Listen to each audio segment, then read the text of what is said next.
1 জুলাই থেকে কার্যকর হতে পারে নতুন বেতন। প্রায় 1 যুগের অপেক্ষার পর নবম পে স্কেলে সরকারি চাকরিজীবীদের জন্য এলো এমন সুখবর। তবে নতুন ভাতা পেতে অপেক্ষা করতে হবে আরও 1 বছর, অর্থাৎ 2027-28 অর্থ বছরের শুরু পর্যন্ত।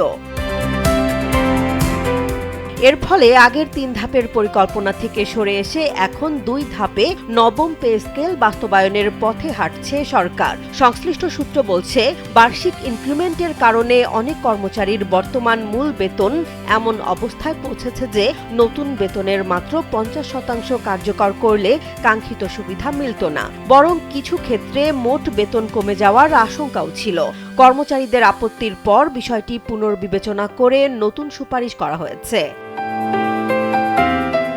এক্সপার্ট ইঞ্জিনিয়ারদের দক্ষ হাতে দেশের মানুষকে প্রতিদিন সুরক্ষিত রাখার প্রত্যয় নিয়ে এলো সেফ সার্কিট ব্রেকার। শুরুতে বাস্তবায়ন কমিটি 2026 সালের জুলাই থেকে নতুন মূল বেতনের অর্ধেক, 2027 সালের জুলাই বাকি অর্ধেক এবং 2028-29 অর্থ বছর থেকে নতুন ভাতা চালুর প্রস্তাব দিয়েছিল।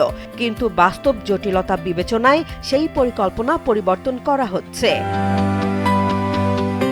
নতুন প্রস্তাব অনুযায়ী 1 জুলাই থেকেই পুরো নতুন মূল বেতন কার্যকর করা হবে, আর নতুন ভাতা চালু হতে পারে 2027-28 অর্থ বছরের শুরুতে। সরকারের আর্থিক সক্ষমতা ও রাজস্ব আদায়ের পরিস্থিতি বিবেচনায় এই পদ্ধতিকেই সবচেয়ে বাস্তবসম্মত হিসেবে দেখা হচ্ছে।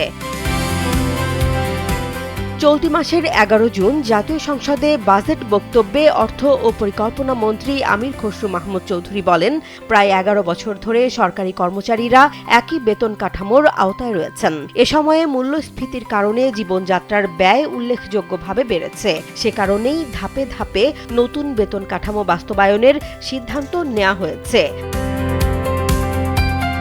এর আগে গত 21 এপ্রিল মন্ত্রিপরিষদ সচিব নাসিমুল গনির নেতৃত্বে 10 সদস্যের উচ্চ পর্যায়ের কমিটি গঠন করা হয়। সংশ্লিষ্ট সূত্রের দাবি, বেসামরিক প্রশাসন, বিচার বিভাগ এবং সশস্ত্র বাহিনীর পৃথক বেতন কাঠামো নিয়ে প্রতিবেদন প্রায় চূড়ান্ত। এখন অপেক্ষা শুধু সরকারি প্রজ্ঞাপনের। সব মিলিয়ে সরকারি চাকরিজীবীদের দীর্ঘদিনের প্রত্যাশিত নবম পে স্কেল বাস্তবায়নের পথ অনেকটাই পরিষ্কার। তবে নতুন বেতন কতটা বাড়বে এবং ভাতার চূড়ান্ত কাঠামো কি হবে, সেই উত্তর মিলবে সরকারের আনুষ্ঠানিক ঘোষণার পরেই। জেসমিন জাহান, কালবেলা।